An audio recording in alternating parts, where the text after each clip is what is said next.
Now, I know we all know delegation, we understand it, and most of us probably could delegate better than we are currently delegating. Now, I want to give an example of a client who liked to do, the client I was working with, liked to do all the things herself, liked to be in control.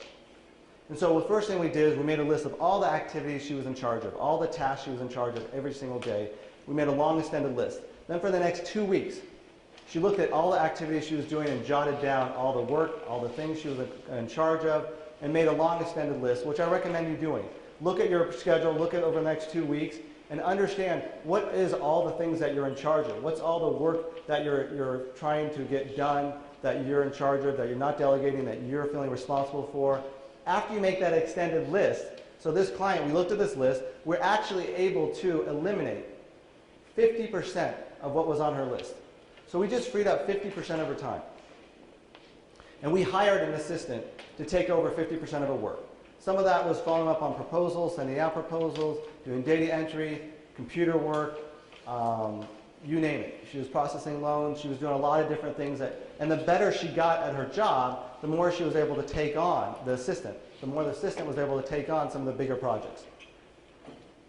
Now, the key thing about this with my client is that when we freed up 50% of her time, 25% of that we took off her number of hours that she worked. The other 25% we made it revenue generating activities.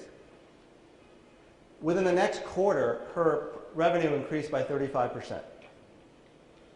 But we have a hard time, I feel, delegating tasks. We feel I could just do that. It'll take 10 minutes. It'll just take 30 minutes here and 15 minutes there. And I don't want to train someone, and then they're going to leave. Or I train them and they're not competent enough. And it's hard to find good people. But another way to look at this is, what is your time worth? Have you calculated your time and what it's worth? Have you looked at your salary per year and broke it down and got an hourly rate for yourself? If you haven't, I recommend doing it. Because you got the exact hourly rate of what you make. That means anything else that someone else could do at less than that hourly rate, let's say you make $125 an hour, let's say you make $75 an hour. Someone else could do your job, a lot of the tasks that you want to do for $30 an hour, $40 an hour, and you need to be delegating that. I had a real estate agent I was working with, and we took not just his work, but his personal life, everything.